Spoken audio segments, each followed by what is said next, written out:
listening to Inside Real Estate, your source for all things mortgage and real estate related. The show that brings you all the hottest topics and insights directly from those who know it most. Now sit back and enjoy the show. Enjoy the show. What is up, everyone? Welcome to another episode of Inside Real Estate. You've got our hosts, Paul Apostolakis, Brad Weisgerber, and Salvatore Cusmano. Thank you all for tuning in. Those of you that are back, thank you for coming back. We appreciate you. For those of you for hearing us for the first time, welcome to the best real estate podcast that we think of on the show in America. I think we're the best. I don't know. Around the world. In the world. We are worldwide. Yeah. Welcome. So we haven't had a show for a couple of weeks. I had COVID for the second time. That was pretty cool. It's the end of the year, so I figured let's do a show, just the three of us, and talk about kind of the year-end review. We'll do a quick show today, talk a little bit about what we think is going to happen next year, and talk about the state of real estate that we see today. I think, things have really kind of changed a lot this year because of COVID. It's going to be interesting to see what happens next year with COVID and everything that's happening. I mean, COVID's the big word, guys. I mean, have you guys gotten it yet? Sal, have you gotten COVID yet?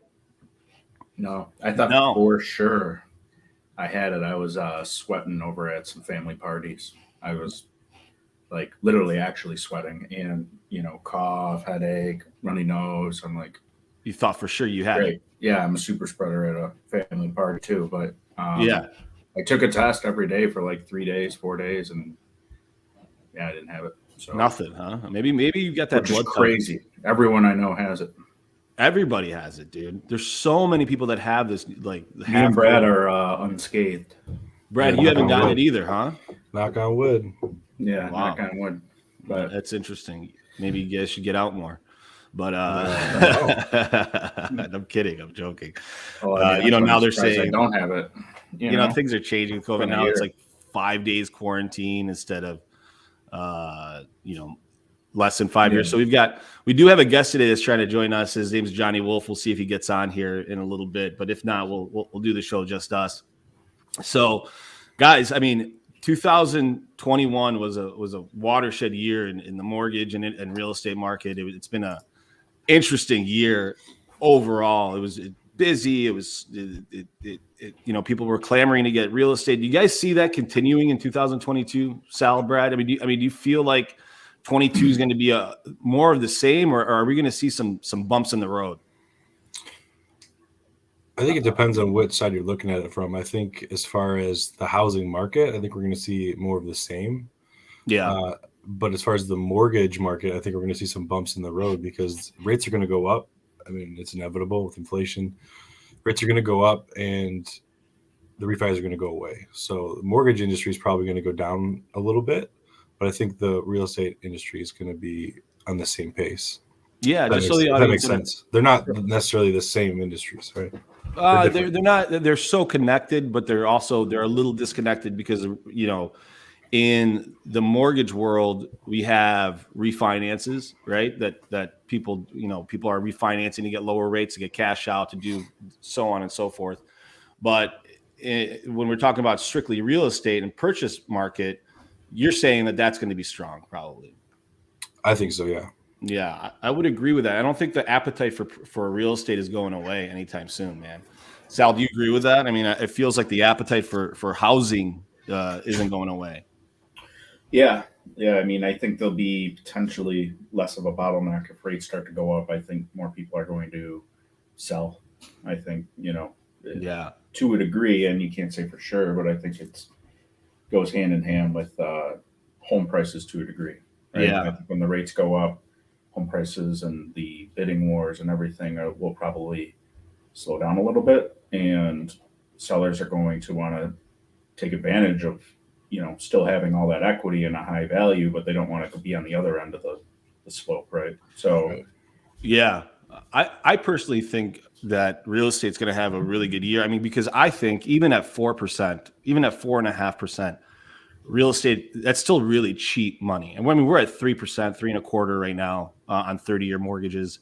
If that goes up to 4.5%, with inflation the way that it is and losing money. I mean, if you've got cash in the bank right now, you're losing money, right? Because of inflation. Things are just costing more money. And real estate, you're still going to, I believe we're still going to have double-digit gains. Now, is it going to be 10% or is it going to be 20%? I don't know. But I do believe that we're going to see double-digit gains in 2022. So it's going to be interesting to see what happens. I really believe that 2022 is going to be a tough year for mortgage professionals because we've been so used to rates going lower and lower and lower, whereas some people have refinanced 3-4 times in the last 5 years, right, guys? And a lot of those people that have refinanced 3 or 4 times, 2 times, whatever it is, now they're not going to be refinancing because rates are going up. And the only reason that we're going to see refinancing is to pull cash out. Now, there is a ton of equity in homes, right? Yeah. People are sitting on a shit ton of equity on their houses right now. But as you said, with inflation and rates going up, the housing market and the bidding wars are going to slow down. So that housing values are going to taper off. They're not going to keep going up like they have been. Not that like so there's a ton of equity right now, but it's not really going to get any better. I would say. Well, I'm interested to see what Fannie, Freddie, FHA, what type of potential restrictions could they impose on LTVs and things like that? Because I think with all those PIWs and everything, I mean, we're getting PIWs on cash out refis, right. appraisal waivers. So.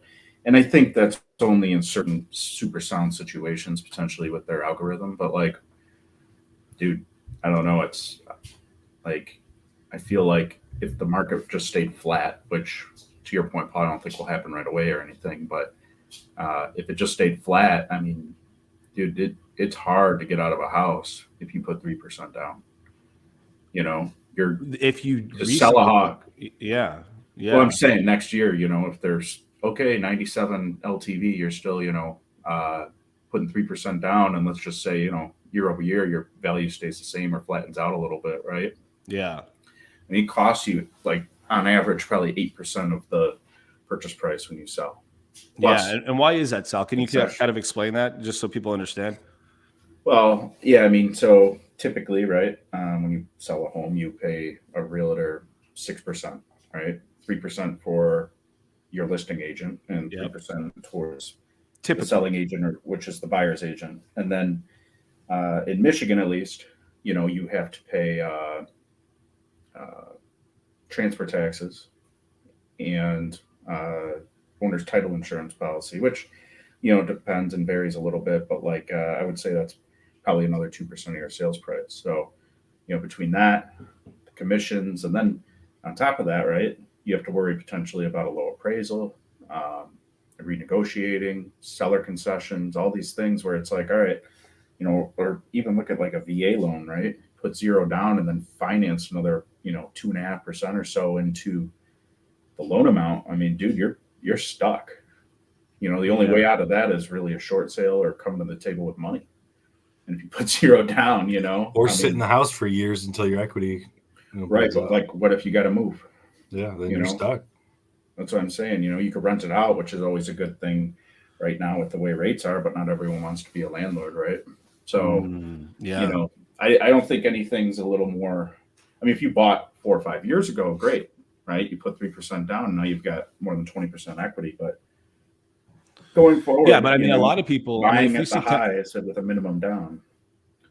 But I mean, scary. Is it the high? I mean, are you saying we're not going to see appreciation at all next year, guys? I think we're still going to see. I think if we do, it's mostly due to inflation, not necessarily the actual, the supply of houses has been strict for a while. That's my thing. I think the supply demand issue isn't going away. No, but that doesn't necessarily constantly drive double digit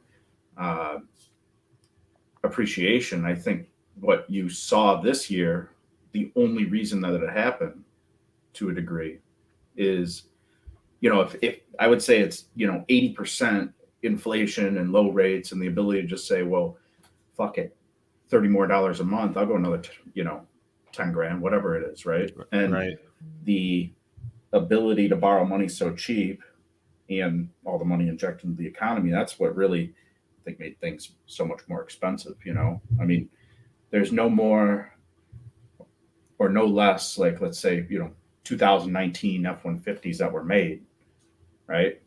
It's just, to a degree, there's some supply and demand, but also people just paying more, man. People have more money. People made more money this year. Yeah. No one should pay more for an F-150. Just get it a better truck. Just F-150 is one of the best selling cars in the country, dude. Yeah, I know. It is the best selling car in the country. Yeah. But I think we'll see. And honestly, what the fuck are we gonna do? We don't control it. So you kind of just have to live in the now and figure out the best way to help people, the best way to get in front of people. And when it comes down to your own personal business, right? Getting in front of people and helping them out if, they want to refi or buy or whatever. But the flip side of it is, we get asked a lot of advice too. So you can't just say, like, I don't care, right? I mean, I don't care necessarily to a degree because I know that there's nothing I can do other than just ride it out and figure out how to make it work for us and our company, right? But like, there's from a client perspective, I always would say, if someone asks me, is now a good time to buy a house? The answer is typically always yes, right? Right. Do you need to buy a house? What's your alternative? Right. And where are you living right now? 800 square foot apartment and paying $1,200 a month? Right. Right. Right. I mean, it's situational, right? No, I agree with that. I just personally think with rates being as low as they are, with inflation being where it's at, with the supply demand issue, how it's going, with COVID still raging and people wanting to travel within the, I just see COVID's not over. No, there could be another round of PPP. What's that?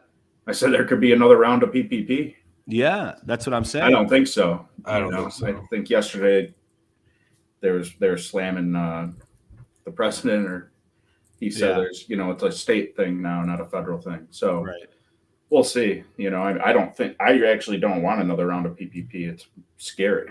I think all these companies who ran out of PPP money, I mean, dude, it's like, it's like anything, whether you're getting PPP, unemployment, what happens when the teat runs dry, right? Correct. And if you didn't budget things accordingly, if you put all your unemployment checks in the bank, great.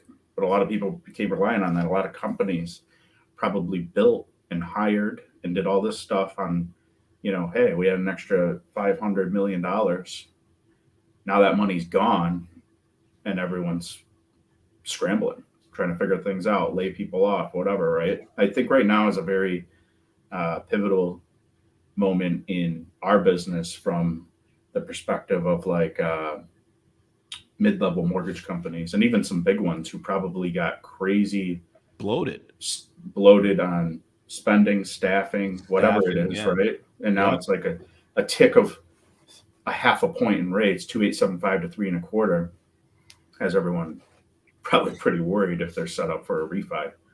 Yeah, a lot of shops, a lot of mortgage shops are set up like that, where they buy leads or they're built on refinances, and they've done great. Listen, if you own a mortgage shop and you were built on refinance, you've done really well over the last 10 years, right? Even like, and recently, rates have been conducive to refinancing. But once the refinance tit dries up, right, the teat, as you would say, Sal, then what do you have left? You have purchases, but that's going to cut people's volume by 50% in some instances. And if you're bloated as a company, I feel like there's going to be a lot of out of work mortgage professionals. I really do. Now, I don't think that's the same. Our guest is here. Oh, really? Yeah, all right. Well, let's see here. Okay, if our guest is here, why don't we bring him on? I know he was having some trouble getting on the show. So we'll spend a little time with Mr. Johnny Wolff. So without further ado, Mr. Johnny Wolff is the CEO and founder of HomeRoom. How are you, Johnny? Hey, guys. I'm doing well. Thanks for having me on. Yeah, welcome to the show, dude. So you are the founder of HomeRoom Coliving. You guys are one of the fastest growing companies in the United States, as you stated. You started off in Silicon Valley. Somehow you ended up in real estate. Coming out of that. So why don't you talk to us a little bit about how you ended up going from Silicon Valley to real estate? Yeah, sure. So in the Silicon Valley, as a financial analyst by day, work for some big tech companies like Electronic Arts and SanDisk. But at night, I was using my Excel skills to do financial modeling for real estate investing. So I invested out of state pretty much starting about a year out of college in Midland, Texas, big oil town. And 2015 moved to Austin to invest more aggressively in real estate, purchased about $1 million in property there and rented it out by the room. And so I was sort of building up my real estate experience and expertise, and had about 27 tenants. Realized that finding roommates through Craigslist was awful, and then buying out of state was really kind of a tough challenge for investors. So I combined those two concepts and started HomeRoom in 2018 when I moved to Kansas City. That's awesome. So talk to us about HomeRoom. I know that a lot of people that are looking for places to live, a lot of times, they can't afford a full home or they want a roommate. And really in the past, the only way to find a roommate was either to have a friend or family member that wanted to live with you, or, go to Craigslist or one of these other find some serial killer. Yeah. You're back. Yeah. And you could be in a situation where they don't pay, they're deadbeats, right? Whatever it may be. So talk to us about HomeRoom and what that does to marry all that. Yeah. So, and that's the exact challenge. When I moved to Kansas City in 2018, finding roommates on Craigslist was just, I'd had enough. I'd found, I think, 30 or 40 roommates to date on Craigslist. And, we always found good people, but the experience of finding people kind of reminded me of early Tinder, where it's just like, it's really dicey, man. You have a lot of people that really aren't that awesome that you have to interact with every time you do it.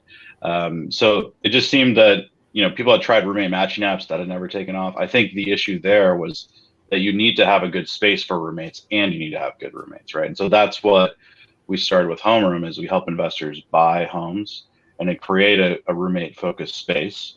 And then we use machine learning to kind of pair roommates so they're better fits for each other. And we have a whole service platform over the top that sort of removes some of the friction points for roommates. Like we do maid service, we do yard care.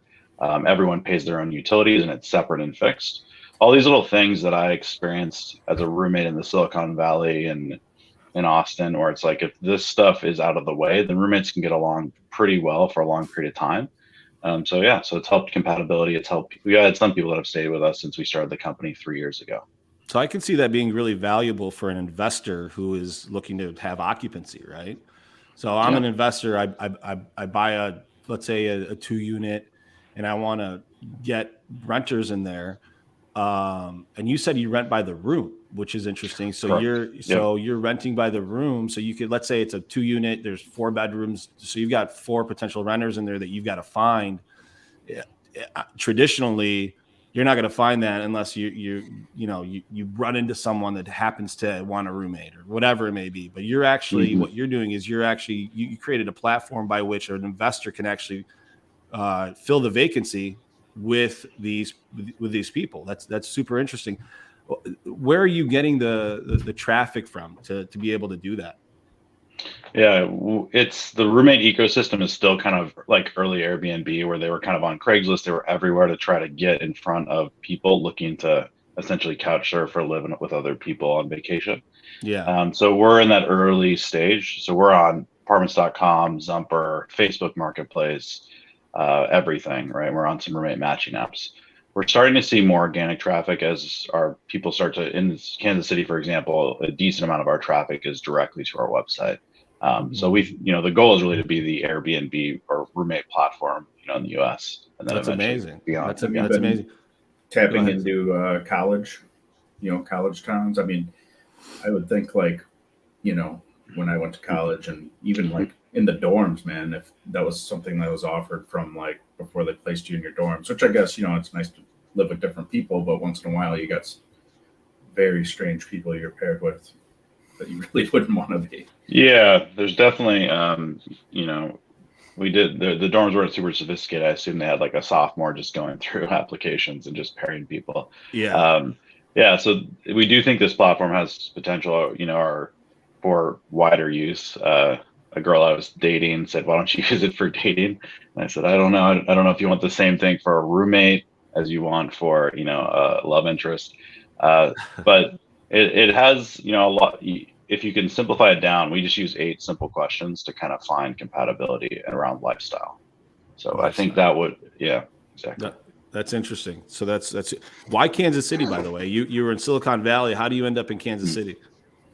Yeah, I moved to Austin in 2015 because I analyzed all the different markets. And I was like, I think Austin's the way to go. If you start, I was basically completely penniless at that time. And I was like, if I start in Austin, I think I can make a lot, from appreciation. Yeah. And then I just leveraged to the hilt. I heard Paul talking a little bit as I was, and it worked out. Risky move. But then I analyzed the markets again, looking for a more balanced cash flow focused market because all my eggs were in the Austin basket. And so moved to Kansas City to kind of redo that and try to build another portfolio, which I did relatively successfully, adding more homerooms. Actually, a lot of my properties are now homeroom properties. So why not? So just real quick question: why not use your expertise in analyzing and use it to do Airbnbs? Did you just feel like this was just something that there was a gap in the marketplace that you could fill? Or yeah. Was it... Go ahead. I'm sorry. Oh no! After you, man. I want you to finish your question. No. It was either that or because it's like I don't know many people that turn into real estate investors and then decide to start a startup. You know what I mean? to fill their vacancies. So that's an interesting concept. Yeah. It's not as easy as it's a lot harder. Yeah. I probably wouldn't recommend it. Airbnb it was interesting. I think I had done it in San Francisco in my apartment, actually. I just thought that the level of effort for the increased dollars that you make was better in the roommate space, and the roommate space was completely untapped. So we could build a platform that we controlled. The issue with, and I think it's a little bit of my entrepreneurial nature. I did not want to have a platform over the top of me mandating how it would play out. And a lot of people I think saw during COVID, Airbnb's in control of all your listings. I know a lot of short-term rental folks are trying to build their own kind of listing sites to get traffic. That's hard because you're competing with Airbnb, Right. So I think it's a huge opportunity. There's 26% of young adults live with roommates today. So I think that's about 20 million people. So it's just an underserved market. And it was something that I had lived that way for a number of years and I loved it. So I wanted to make it better, I guess. Right. No, that's really interesting. So how do you start a company like that with no money? You know what I mean? Yeah. Well, the Austin real estate did pretty well. Okay. So I sold one of the properties and then I emptied my retirement account. Oh, smart. To start. Yeah, I don't know if emptying your retirement account is. I don't know if that's smart. It takes balls, dude. I mean, it takes balls to put yourself out there like that. That's good. Yeah. It was a bold move that I would not recommend probably for most. Yeah. So tell us the state of the business right now. So right now you've got your website up. It's operating.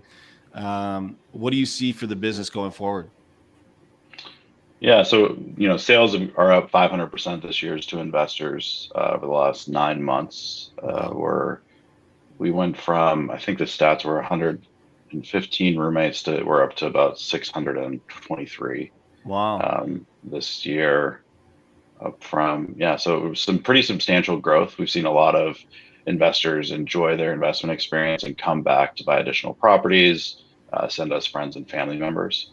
So growing pretty quickly. We got into Y Combinator's winter batch. So we're starting that in 12 days. So we're excited about that. And then we're going to raise a seed round. So really going to try to make it a pretty massive company is the goal. Yeah. Pretty uncharted territory for me personally. So, I have a good feeling. I have good feelings about it, but obviously there's a lot for us to learn to continue the trajectory we're on. Yeah. It sounds like you wear a lot of hats, one of them being an analyst and being really good at kind of spying out and figuring out what markets are doing. So you've got your pulse on that. So what do you feel is going – we were just talking about 2022 and the real estate market. What's your thoughts on, with COVID raging and all these things happening in the market where 2021 was so weird? atypical for a real estate market. What do you see for 2022 coming up? Yeah, I mean, I think the supply and demand equilibrium is not going to balance out. Essentially, I think that's the big story. When I kind of heard some of what was going on initially, or what kind of Paul was talking about. When you have demand constraints, like prices keep rising, right? And if you I think it's a pretty good time to buy. I think even if prices only stay with inflation at 5%, if you buy a home for 100,000, it goes up 5%. You're 105,000. You're gonna have equity by the end of the year, right? So, I think it's a, and if you put 3% down, then you made 200% on your money. And, not if you exit right away, to his point, which was 8% on the exit. But I just think I think we're in a time until we start to see the supply demand equilibrium tilting back towards normalcy, where we're going to see at least, above inflation appreciation. Yeah, I agree with that. I actually agree with that totally. I mean, I am in symbiosis of that. That's awesome, man. So talk symbiosis. That's a word. Is that a big word? Yeah, it's a big word. I don't know if that's a word or not. It sounds like a Paul made up word. I don't know I don't know if it's an actual word. Natalia, if you could look that up, I would love to know Symbiosis. I actually use the right word in the right context, because I'm not that smart. Definitely sounds fake. You think it's fake? Well, fuck sounds you. Fake. So that's interesting, man. So you've got this whole platform that you're building that's going to be creating, marriages for roommates. Have you had any bad experiences in that situation, like in the growth period, or like anything you learned that was like, oh shit, I shouldn't do that? Jeez, man, so many bad experiences. so many bad experiences. Yeah, I mean, I talked about emptying my retirement account and selling like probably my favorite property that I ever bought, and I burned through that money like in like 4 months. Oh shit! So we basically went. We were at one point we were down to like $12,000 in the bank. So I basically had to let go of. We had some part-time staff. It was just down to me for about a year. Wow. So and like one virtual assistant, and we just kind of held on and kept growing just really slowly. Yeah. But that's when it gets really tough, right? Yeah. Is when you're kind of just, you don't have any additional resources or team members. So now we're up, for the last 18 months, we're up to like 40 employees. But that first year and a half, we got punched in the face a lot. Then COVID hit us, right? Yeah. As we were kind of getting into a groove. And that was obviously super scary when you're doing communal housing. And then, definitely some roommate dynamics on occasion that aren't ideal, I guess you could say. Yeah. So what happens in that situation with HomeRoom? Let's say there's your whole thing is you're trying to set people up for success, right? With their, correct. So what happens in a situation where maybe there wasn't a successful marriage there? What is HomeRoom doing to kind of mitigate that? Yeah, we have a couple of options. One is you can hit a button in our app and transfer to a different house at any time, right? Oh, so wow. that's one of our, I think the most exciting features of the new rental living models is as brands kind of emerge into the real estate space, single family, multifamily, and you can just kind of transfer seamlessly on your phone. It starts to get really cool. Like Zeus Living is doing that out of San Francisco, where you can just kind of pick up at 1 month and go to the next city, landing, all these different kind of living as a service companies. And we have those features embedded in HomeRoom. Another, we do have a mediation with like an on-call psychologist as well. So if it gets real bad, we can bring in like a mom and she can talk to you. Come on, are you serious? That's interesting. Yeah. I mean, you got it, man. What do you do? Just tell them to like chill out? You can't. You have to. You gotta have a mediator, right? You gotta offer solutions. So offering solutions. What is that? What? Jesus. Venom is a symbiote. Handsome guy. All right. Well, we didn't expect to see that. All right. So that's for those that's at home. What's that? So I'm looking on your website right now. So essentially, someone can go on. They want to live in Kansas City. right? Rent a room 1 month. If they don't like it, or they don't like the house, or let's say they get a promotion, they can the next month go somewhere else without signing a 12-month lease, right? Correct. Well, they'll sign a long-term membership typically. Usually we do a it. membership a minimum of 3 months, but the membership isn't tied to a location. So you can actually transfer, we've had people that move from Kansas City to Austin, which is like, I recommend it. It's a good move. Austin's cool. Yeah. Yeah. Above and beyond that, like your technology, right? Like, or at least like the platform itself, but like, how do you evaluate an applicant? Do you guys turn applicants away? All the time. Check or yeah, we do all the, we do TransUnion Smart Move. Yeah, it's pretty classic background check. We do an interview with the roommates as well, where they can say, hey, this person's not our fave. Not really not our fave. They can turn people away if they feel uncomfortable with that person. And they do that directly with the homeowner? They do it directly with the roommate. So the roommates and the roommate candidate would be able to do a video call before they're accepted to the house. So if you're like the first person in the house, you're kind of like the king, thumbs up, thumbs down. Yeah, but 98% of people are accepted. We just say, hey, man, we are, we've done this machine learning, we've done this matching. Things should be working pretty well here. So, give them the benefit of the doubt, and most people do. Does the person that's there renting already, do they get to basically give you criteria of what they're looking for, or is it just No, it's not that. It's not that. It's that we have their lifestyle preferences essentially, and so we use that as a baseline. And then it starts to get more complicated as you 1-to-1 is easy, right? Yeah. But as you start to do 1 to 3-to-1, it gets a little trickier. Yeah. But our CTO has a PhD in machine learning, so I don't really get that deep into that. I just know that he's good at it. So got it. I wonder if any like marriages or like love interests have actually spawned from this. Dude, you know what I mean? I actually met my ex-girlfriend through and I lived at a homeroom and I met her through it. So you did. Yeah. So there's already been love and heartbreak, I guess you could say. But I mean, ideally we would spawn powerful friendships, people would get married, shit like that. We want that. If that's not happening from homeroom, I would say it's a huge failure. Because you're using the machine learning to really try to marry good people together, right? Have them have good situations. Yeah. Yeah, and there's an online platform, right? We have an online social network, so you can talk across. The average age is 30. You can talk across cities at homeroom. You can meet new people. And so engaging the community, it's not really an A-class apartments. They have really cool engagement events. Right. We're trying to do a lot of that conceptually, but online, so that all of our cities, we're now in 5, we're going to be in 7 by the end of the year. People can kind of network as much as they want. Obviously it's not required, just like an apartment engagement team. I got to imagine that the work from home situation kind of plays in your favor, right? Because I know a lot of people in today's world, a lot of young millennials that are like, oh, I can work from home. Well, I'm going to go move to X, right? And then maybe I'll spend a few months there, and then I want to go to X. And there's a whole load of people that want to have the freedom to be able to move from city to city, kind of explore the world while they work. Is that demographic someone that's perfect for your platform, or is there a reason that doesn't work?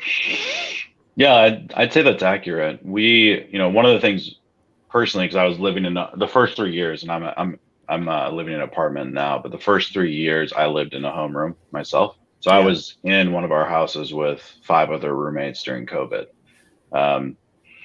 You're not alone. And so being in a studio apartment during early lockdown, I had a few friends that did it. Sucked terribly. Yeah. You're by It's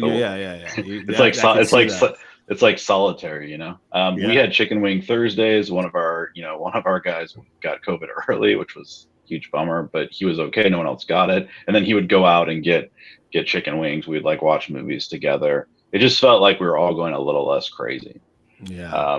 So I think it was awesome. And working from home, in this situation is good. Our internet connections are super strong. It's built to be, at home office as well. So. Yeah, that's it. I feel like the world is changing in that aspect where having to be near your homestead. You know, the homestead is wherever you want it to be now because of the work from home. Wherever you want it to be. Our company's fully remote. We actually, our founding team, Caitlin is in like rural Canada. Really? She's in operations. Mike is in San Francisco, or like right by the Apple campus in Cupertino. Yeah. He's our growth marketing guy. And then Thomas he's actually from Kansas City originally, but he lives in Vietnam now. So it's like our fully global team, fully global founding team. We're having our first company on site where I'm actually going to meet some of our team members for the first time ever in like 8 days. So it's that's awesome, dude. That's awesome. I'm excited now. Yeah, it's the world we're in, man.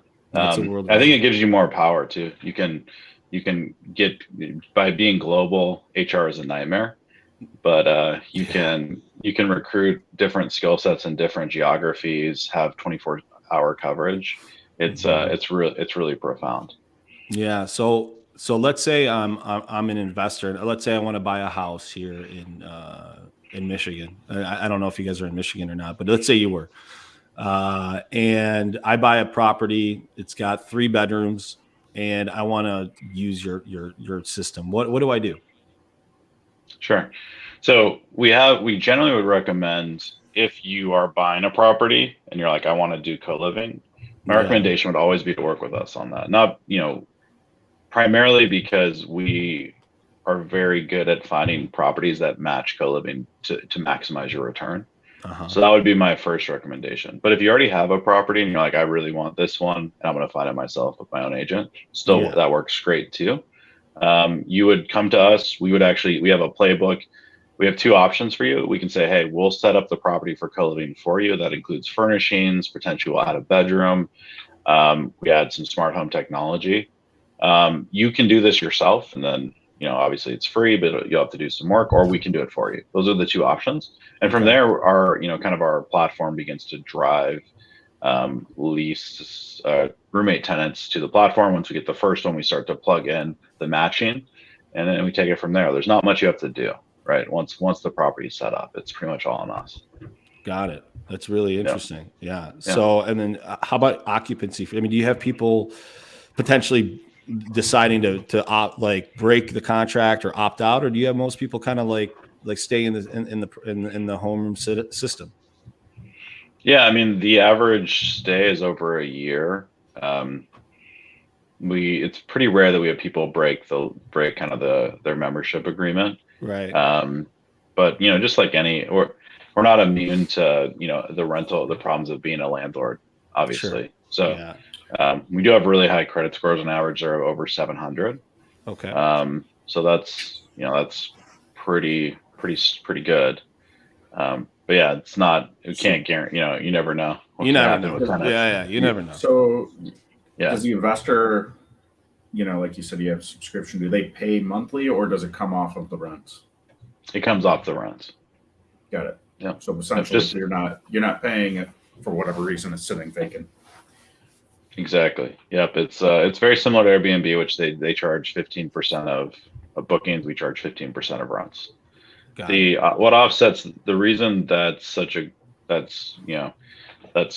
no lease up fees whatsoever, but on top of that, we'll typically with co-living, if with the right house, the one that I was talking about, we could help you select, you can increase rents 50, 75, sometimes 100%. So we like to say that we're net positive to the investor. So even though we're taking a cut, you're going to make net more than you would have, even if you self-managed. Yeah, because it's not going to be vacant, and you're looking for the right property. When you say the right house, what's the right house for homeroom?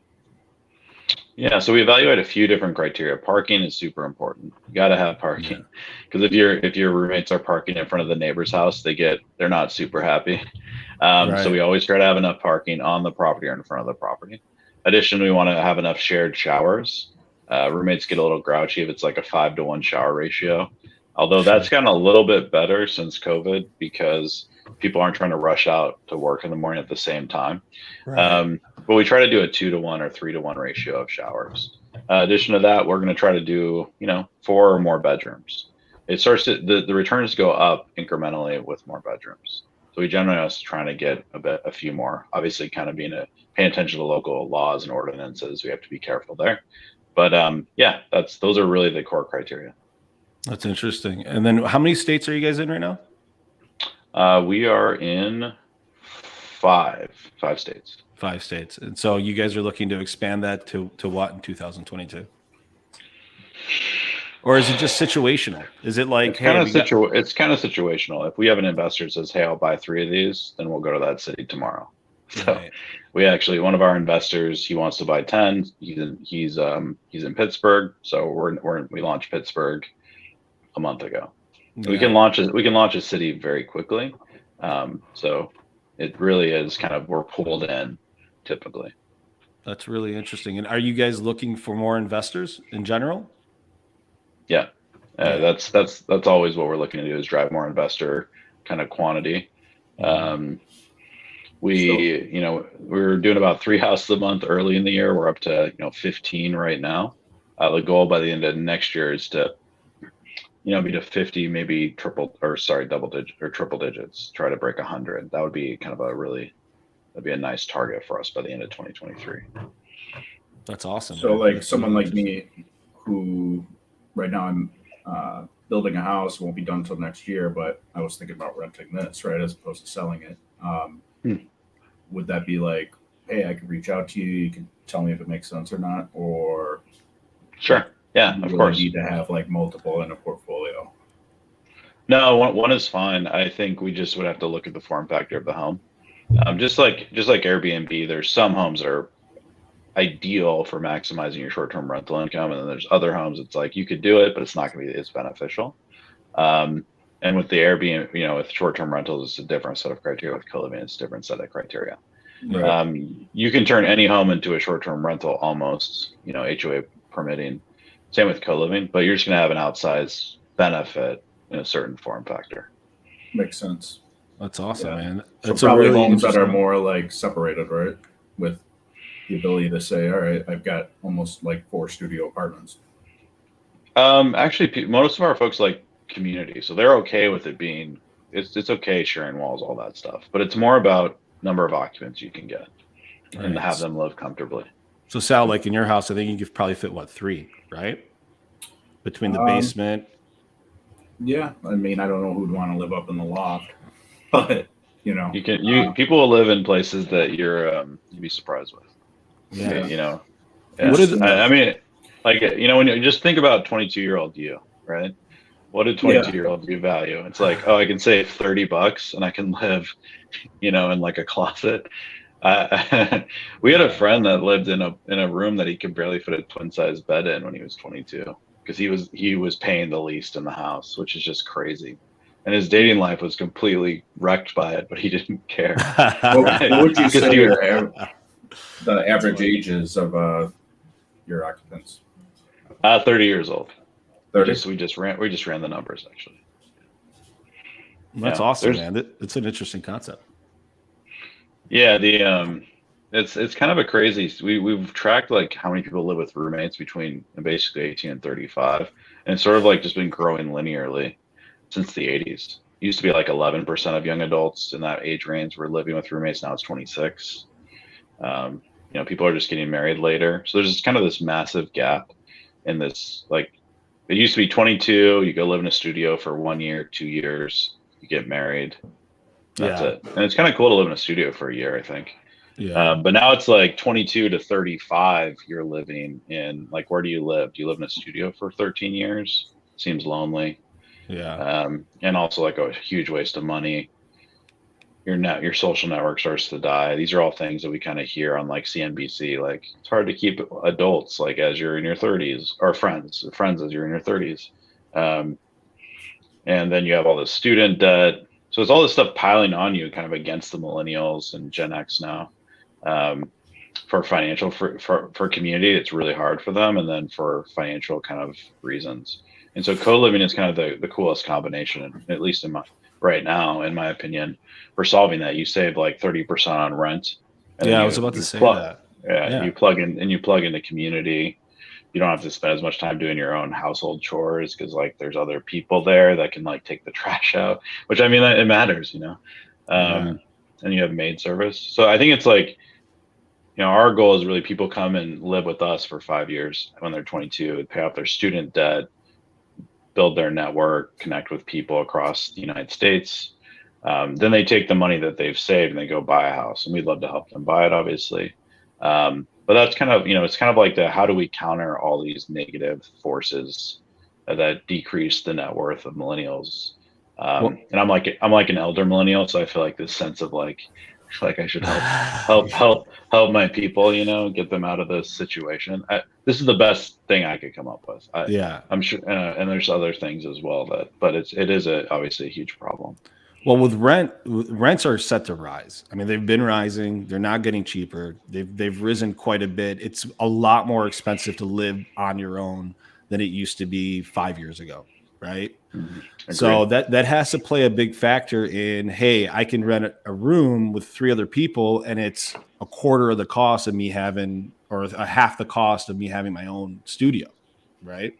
Yeah, and it's a lot more flexible. I mean, there's all and you're connected to people. So yeah, it's a huge money saver for sure.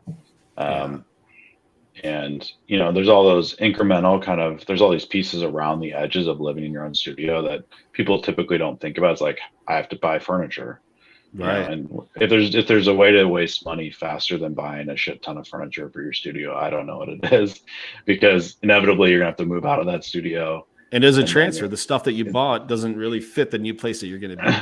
Totally. And then you have to and then you either get rid of it or you pay to move it, which costs almost, maybe as much as the furniture. So you're putting yourself, we furnish common areas, right? You don't have to worry about that.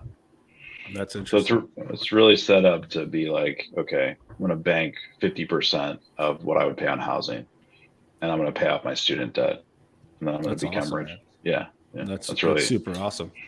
Yeah. Anything else? Like 10 homes at Michigan State and get those parents to co-sign. We generally haven't really. We have Michigan State, good sports teams. But are you guys Michigan guys? Yeah, we're all Michigan. We're Metro Detroit. Metro Detroit, cool. Yeah, that's where we're at. What do you think about our market? Have you looked at our market at all? Yeah, I have. I don't know if it's appropriate, but I'd love to hear your thoughts on the market, because one of those markets that I think so I feel like it's one of those markets that every investor has kind of been like, it's like the prices in some areas are really good. The rent to price ratio, I assume, kind of like Kansas City. One of the things about Kansas City people misunderstand is that it's a big difference between the Kansas side of Johnson County and east of Troost in Kansas. So you can buy a house for $20,000 in parts of Kansas City. And so when people are like, oh wow, the average price of Kansas City is $150. It's not. It's right. Just that you're just mixing parts that are highly dangerous, where there's gunshots every day, with all these other kind of more safe neighborhoods. Yeah, exactly. Yeah. I assume that's kind of what Detroit is where it's there are good area. Yeah. And so people are like, where's the, I could totally get a great deal in Detroit, but it's in reality, if you buy in the areas where the cash flow is theoretically good, it's that you're gonna have huge headaches. The thing about here too is all the places where it's quote unquote cheap to buy have crazy taxes. That's one thing about Michigan, is the way that our property tax system is set up. It's oh great, I bought a awesome place in Detroit for $100,000, but the taxes are $8,000 a year. Jeez. It's yeah. What's a cheap to buy? What's the price range for you guys out there? If that would qualify as that? I guess it depends on what you'd be looking at. If you're looking at in the city of Detroit, you're probably spending 100 or 150 on a duplex, maybe. But out here where we're at, you can't really get anything nice for under $300,000, maybe 250, I'd say, but it all depends on the area. Literally that would be a nice single family home is 250, 300. Yeah. Yeah. A bungalow, a 12. It depends on the area, man. You go to Oak Park, you can get one for 150, 175. Yeah. There's no, not anymore. Probably 225, 230. There's an epicenter of development in, Oakland County, essentially, which is where we're at, that keeps spreading in all these areas that people wouldn't drive down the street before are now having investors come in, and there's more opportunity probably for builders than there is like investors at the moment because the prices are rising so rapidly. Got it. Is there still gunshots in those neighborhoods that are at that 220 to whatever price point? They're getting gentrified, man. It's getting, you'll see places like even in downtown now also the border of Detroit, all the way down to Detroit, like he was saying. Yeah, I mean, yeah, it's getting gentrified. It's interesting. It's like kind of like what happened in Brooklyn. You know what I mean? It's like, yeah, you're seeing a dangerous area that's, investors are going in because it's on the fringe of another nice area. Like Midtown. Detroit was horrible, and now you can't buy a place for less than $400,000. Got it. Yeah, it's interesting. We're running out of time, my dude. So we do this thing called 3 questions or 3 random questions. So we'll make this quick, and then we'll get you out of here. But what you're doing is super interesting. I actually love it. Thanks, man. Appreciate you guys having me. Yeah, for sure. So first question is, if you had to eat one food for the rest of your life, what would it be? It would be salmon sashimi. Really? That'd be it. Yeah. You could live off that. I don't think so. So my life would be. my life would be. Yeah, I did for sure. Yeah, that's hilarious. All right. Gross. If you did Brad just say gross? I did. Yeah, Brad's not a sushi guy. I get that though. I can live off. Brad, come on, man. Come on out. I'll take you to this. I'll take you to like a starter sushi bar down here. Nope. Yeah. Nope. And Brad's a ramen guy. Yeah, Brad will do ramen. But sushi? Brad, nope. Brad, didn't you think that ramen was kind of weird? Like before you tried it? No. It looked delicious. Everything about it looked delicious. Smelled delicious. Looks delicious. Tastes delicious. So is sushi sashimi, man. No, gross. Parasite. Right. Cook your meat. Gross. Next question. Italia's got to be out here at 11. Next question is, if you could spend a week in somebody else's shoes, who would it be and why?